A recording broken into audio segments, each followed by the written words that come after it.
엘리베이터 문이 열리기 전까지만 해도 이런 상황이 될지 아무도 몰랐다.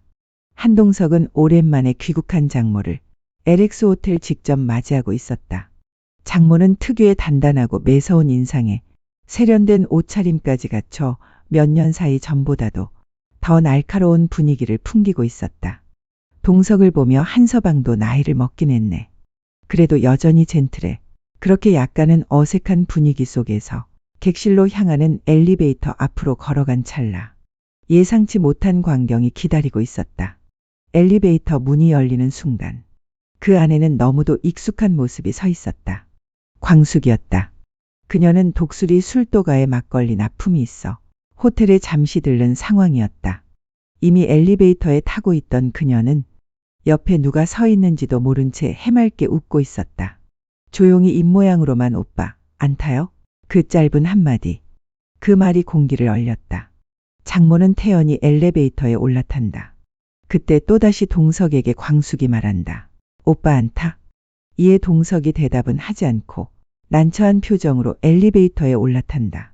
광숙은 의아해하지만 아무 말 없이 올라간다. 그리고 상황은 장모님과 동석이 내리면서 흐지부지 끝났다. 그날 밤 동석은 광숙의 집으로 향했다. 먼저 입을 열었다. 낮에 만난 분은 장모님이에요. 그러자 광숙은 아 장모님시구나. 제가 그 상황에서 너무 무심했죠? 오빠라고 아무 생각 없이 불러버려서 그녀는 눈을 피하며 말했다. 어쩌죠 제가 말실수한 것 같은데. 동석은 천천히 고개를 저었다. 그건 그냥 해프닝이야.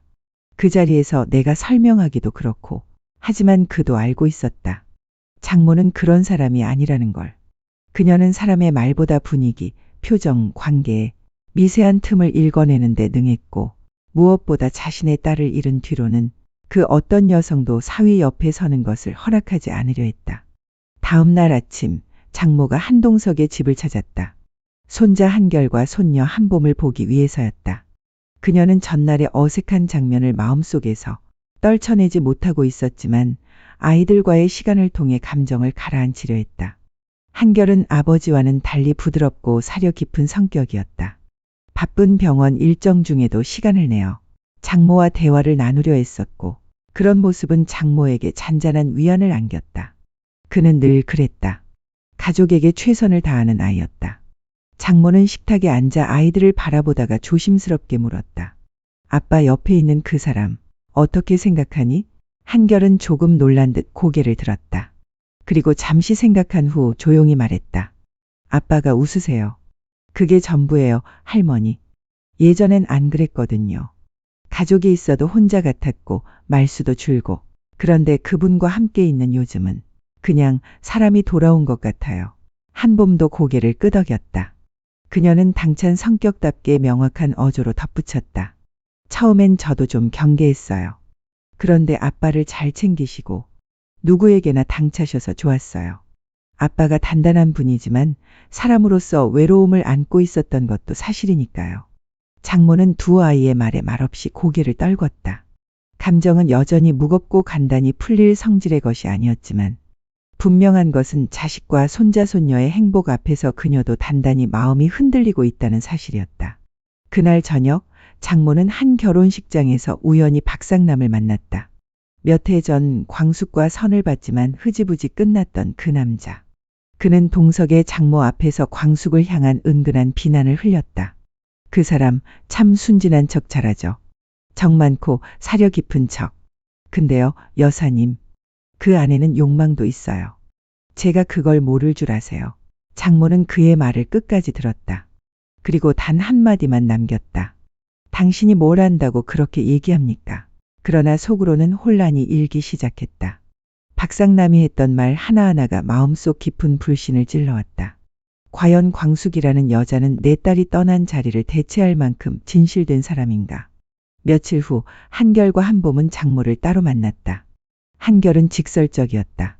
할머니, 엄마는 우리 마음속에 여전히 있어요. 하지만 아빠는 지금 웃고 있어요. 누군가 옆에 있어서. 그게 잘못된 건가요? 한봄이 뒤를 이었다.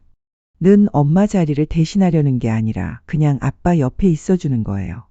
저희도 그런 모습 보며 안심해요. 장모는 말없이 창밖만 바라보았다. 자식들의 말은 너무나 똑똑하고 또 따뜻했기에 차마 부정할 수 없었다.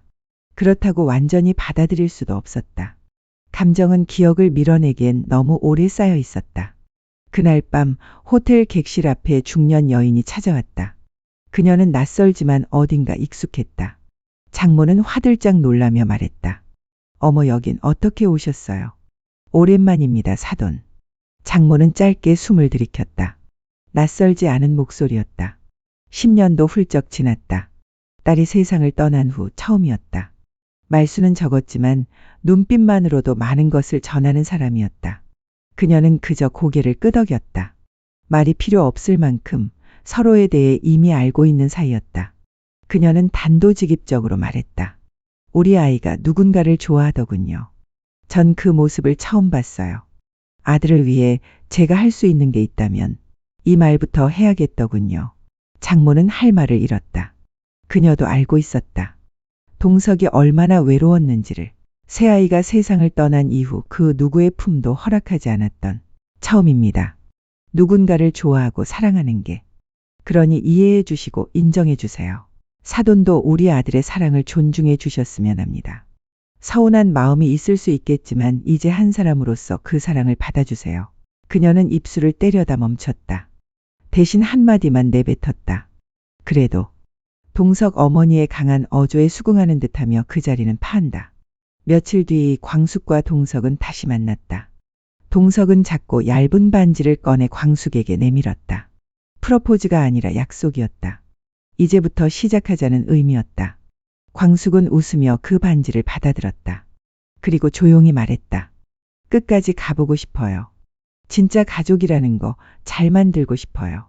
그리고 그날 밤 한 통의 전화가 걸려왔다. 발신인은 장모였다. 광숙은 수화기를 떨리는 손으로 들었다. 전화기 너머로 들려온 장모의 첫 마디는 뜻밖이었다. 시간 좀 낼 수 있겠어요? 나 당신 얘기를 다시 들어보고 싶네요. 광숙은 약속 시간보다 조금 일찍 도착했다. 장모는 이미 와 있었다. 이번엔 냉랭한 분위기가 아닌 조심스러운 대화가 시작되었다. 광숙은 처음부터 자신의 마음을 숨기지 않았다. 동석과의 인연이 어떻게 시작되었고 왜 그 곁에 머무르고 싶은지, 어떤 고민을 하며 하루하루를 보냈는지 그녀는 그간 참았던 말을 담담하게 꺼내놓았다.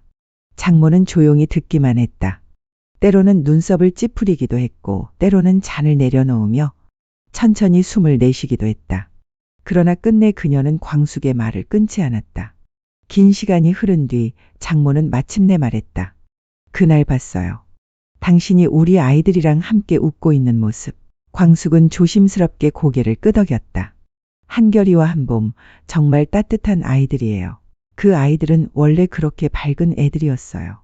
우리 딸이 떠난 뒤로 별로 웃는 날이 없었죠. 그런데 당신이 나타난 이후로 웃더군요. 참 묘하더라고요. 장모는 말끝을 흐리더니 돌직구를 날렸다. 그런데 나는 아직도 받아들이기 어렵습니다. 광숙은 정면을 바라보며 입을 열었다. 저도 알아요. 어떤 말로도 장모님 마음을 다 풀 수 없다는 거. 하지만 저는 그 아이들의 빈자리를 채우려는 게 아니라 그 곁을 지켜주고 싶을 뿐입니다. 동석 씨가 그냥 좋은 사람이라 좋아하는 거고요.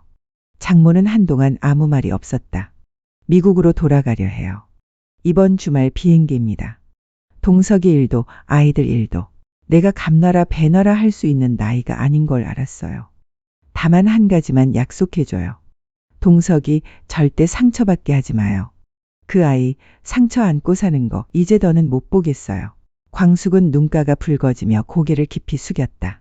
며칠 뒤 동석과 광숙은 도심 외곽의 조용한 공원에서 산책을 했다. 벚꽃은 이미 졌지만 두 사람의 걸음은 한결 가벼웠다. 광숙은 장모의 말을 전했다. 동석은 한참을 말없이 걷더니 결국 웃으며 말했다. 어머니가 이렇게 정리해 주시니 마음이 좀 놓이네. 나도 이제 진짜 시작해 볼게. 너랑. 두 사람은 근처 작은 식당에서 함께 밥을 먹고 아이스크림을 나눠 먹으며 소소한 이야기를 나누었다. 그 하루는 특별한 이벤트도 드라마틱한 사건도 없었지만 그들에겐 가장 소중한 평범함이었다. 그러나 그 평온한 시간의 끝에서 광숙의 핸드폰에 또다시 발신번호 표시 제한 전화가 걸려오기 시작했다. 지금까지 앞으로 이어질 내용을 상상을 더해 만들어 봤습니다. 재미있게 보셨다면 구독과 좋아요 부탁드려요. 제발요. 다음에도 조금 더 나은 스토리로 찾아뵙겠습니다.